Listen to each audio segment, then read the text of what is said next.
Welcome everyone to more Reddit stories with Karma Crow. Today we're enjoying some r/NuclearRevenge, including one where a guy films his wife screwing another guy and spreads it everywhere. Let's read.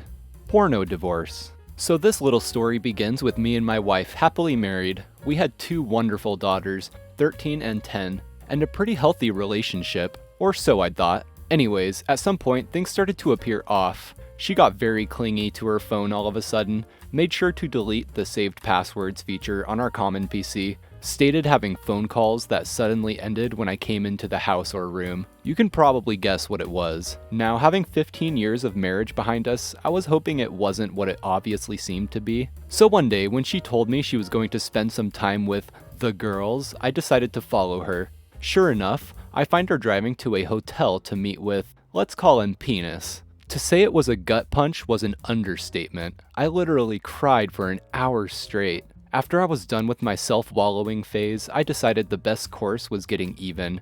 I thought of several scenarios that may or may not have involved me beating Penis into a bloody pulp. Eventually, I decided to do things more civilly and, more importantly, legally, but only just. So the first part of the plan was gathering evidence. I could have just gotten a private investigator, but I had something better in mind. So one day when my wife was at her job and the kids at school, I installed some small secret cameras and microphones I had bought. Due to the setup of our bedroom, I even managed to get one perfectly overlooking the bed. I didn't, however, use them while I was at home. So a couple of days pass, when I proposed to my wife that the second to next weekend I should take the girls on a trip to land site that I will not reveal, and stay a night too. At this point, I should also mention that due to her job being pretty demanding and frequently exhausting her, and just due to our various passions and talents, I was always the main caregiver. I more often than not was the one cooking. I took a far more active role in raising the girls and showed them a lot more patience and attention. I didn't spoil them or anything like that. So me going alone with the girls on a trip wasn't that weird. This part will also be very important later. So 2 weeks pass, in which time I get my affairs in order and contact a lawyer to write up a separation agreement that would involve me keeping residence and custody. I go on the trip, try not to give anything away to the girls, and wait and see if Penis and my wife fall into the trap. When I returned, I checked the recordings of the weekend, and sure enough, it's a 36-hour screwing fest. When they weren't screwing, the dialogue was something even better. I found out that Penis had a wife, though more on her later. But even worse, they also talked about me. And besides the obvious sexual character assassination that I expected about how small my dick was, how I didn't satisfy her, etc., etc., there was some really hurtful stuff. Like her telling Penis some of my deepest secrets and shameful stories that I had only told her about, just so they could have a laugh. So at this point, I didn't have any doubts on what to do. The next day when my kids left, but before my wife left, I confronted her with the video and told her that either she signs the separation agreement and leaves the house, or the girls are going to receive an in-depth explanation of all the orifices mommy got screwed in.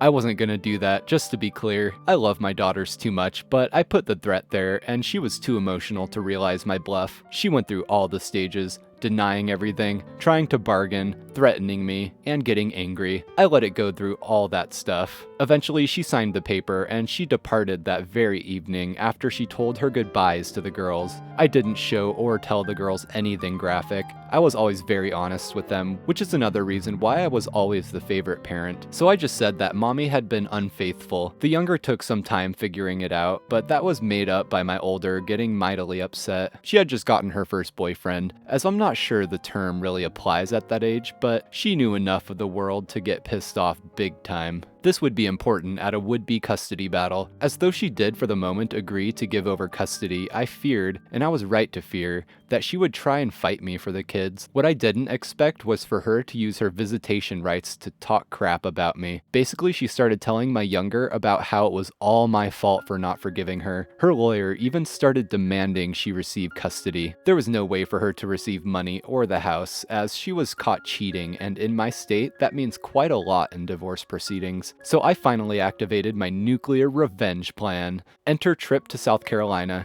Why South Carolina? Simple. Fort Sumter. I really wanted my daughters to see it. I definitely did not go there because it is one of the last places where revenge porn isn't illegal. and where I could upload my wife and penis's escapades with no worries on Pornhub and other such sites, as you cannot be prosecuted for crimes that weren't illegal when and where they were committed. I sent the links to my wife's employer, her clients, and everybody in her line of work just to be sure, to Penis's wife and to his firm. Penis soon got a divorce. I feel sorry for his wife, as she was an innocent victim in all of this, but I think it's better that she found out. As for my wife, this was the end of any chance to get custody. She soon got fired from her job of 8 years. And while the revenge porn part was a real dick move that did count in court, it being done in South Carolina, it wasn't illegal or prosecutable, so it could only be used as a minus about my personality. But with my wife unemployed and practically being blacklisted in her profession due to being on Pornhub, as well as the girls, or to put it better, my younger being told what to do by my older, stating they wanted to stay with me, there was no question on who would get the custody. Yes, due to her being unemployed, I got no alimony, but honestly, I make enough money to sustain both me and the girls, so I didn't care, and I'm good enough at caring for them, and they are old enough to allow me to have a full-time job. Several months later, my wife is still unemployed, though I do not know if it's from the porn or from the virus. The girls are growing up just fine, and don't seem to mind not seeing their biatch mother. The last time I communicated with my ex-wife was on Facebook, where she told me how I ruined her life and her relationship with her daughters, but honestly, I think she earned it. Kudos to you, man. That's honestly a pretty creative way to go about a divorce. Not only legally, but also without having to get your hands too dirty. On to the next story. Loan Sharked. This is the story of someone I used to know. I first posted it in stories about Kevin, so we'll call him Kevin. He needed a place to stay, and my mate needed someone to help pay rent, so he moved in. Apart from a few minor dietary habits, such as walking around the house drinking chocolate milk from a 2-liter bottle and not putting it back in the fridge as the sour smell slowly grows, it seemed to be fine. In the meantime, he wasn't getting what he considered an adequate wage from taxi driving, which is fair, so he got a job at a bakery. But then he decided to go the whole hog and started gambling online. He had a system, you see, but the system still needed refining. A lot. He was shoveling money into it and still not getting a return, but to ask him, he was just a few days away from getting the big jackpot. But he didn't have the money to make it work, so he borrowed from a loan shark. We didn't know about this part, so he lost that money too. Didn't tell anyone, had no way of paying it back. Went to my roommate and said, "Oh, I might be moving out in the next few weeks." My mate said, "Sure."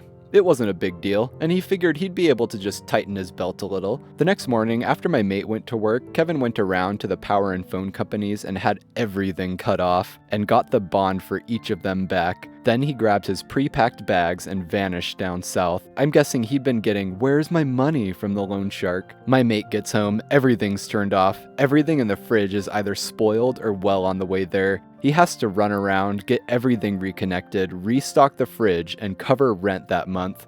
Not a happy camper. So then, a few days later, he gets a knock on the door. "Are you Kevin?"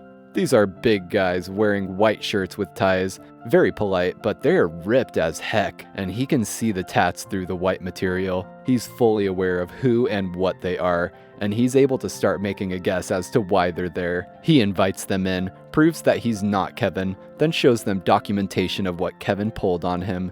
They're sympathetic, and on the way out, one of them gives him a card. "If you ever find out where he's gone, give us a call." He puts the card on the fridge. A few months later, Kevin calls from where he's vanished to, asking for his share of the rental bond. Never mind that he never put any money into it in the first place. So my mate says, "Sure, where can I mail it to?" Kevin rattles off an address. "No worries, it'll be on your doorstep before you know it." My mate hangs up, takes the card off the fridge, and makes a call. "So you wanted to know where Kevin was?" That Christmas, he got a card from the loan shark with $500 in it. Well, sounds like Kevin got a friendly visit from those guys and probably got his kneecap smashed in the process. Fun times. And that was r/NuclearRevenge. If you guys enjoyed, make sure to film that like button cheating on its spouse and post it all over Pornhub. And also subscribe. Thank you for watching, and I will see you all in the next video.